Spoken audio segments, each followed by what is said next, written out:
Tadi nampak tak sampah makanan RMT banyak berlebihan? Nampak. Membazir. Apa kata kita buat satu projek yang boleh jadikan sisa makanan tadi menjadi sesuatu yang berguna? Jadi apa? Nanti kan jadi basi. Dah basi tak boleh guna. Macam pernah belajar dulu. Buat Baju kompos. Baru ingat. Korang buat apa tu? Jom kita buat baju kompos untuk projek makanan RMT yang berlebihan. Jom. Cara-cara kami membuat baja kompos ialah mula-mula kami membuat pembincangan dalam kumpulan. Hasil pembincangan, kami membina tong baja kompos. Kami meletakkan lampu LED di tong untuk mengesan keadaan baja kompos kami. Maka terhasillah tong eco kompos kami. Selepas itu, kami mencari daun kering dan ranting kayu. Kami juga mengumpulkan sisa makanan RMT di tempat yang disediakan. Terusnya, kami menghasilkan sisa yang boleh dijadikan baja kompos. Kami masukkan daun-daun dan ranting-ranting yang kering ke dalam tong kompos dan bercampur dengan tanah.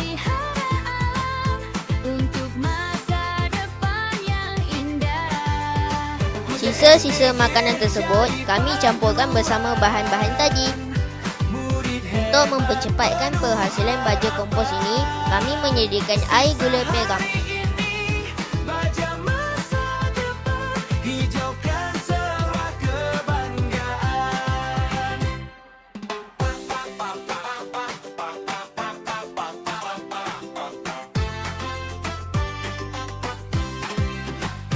Dengan QR dan dashboard pintar, data direkod setiap masa.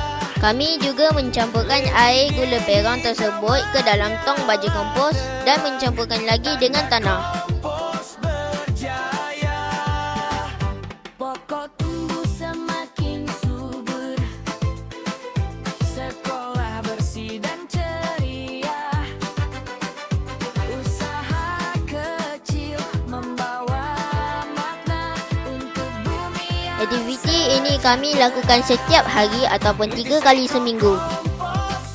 kita bersama, ubah sisa jadi baja. Ia jaga bumi, pelihara alam untuk masa. Kenapa bekas ini diletak bawah ini? Kerana fungsi bekas ini digunakan untuk mendadak air dan boleh juga dijadikan baja.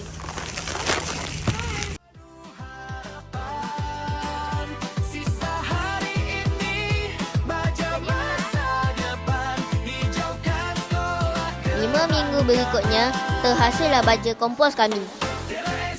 Selepas terhasilnya baja kompos, kami membungkus baja kompos dan melabelkan sebagai simbol hasil kerja kami. Kami telah berkolaborasi bersama unit pengakap sekolah dalam program kelestarian sekolah. Selepas kami menyiapkan baja ini, kami akan memberikan kepada orang-orang yang memerlukan. Seco kompos smart terus melangkah, membawa perubahan nyata.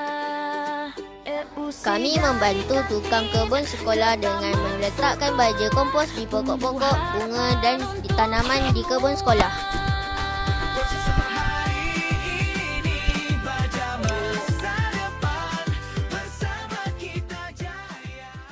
Segala aktiviti yang telah kami lakukan, kami akan kemas kini di dalam website yang telah kami cipta, iaitu Saintis Muda SK Taman Kota Kelai 2.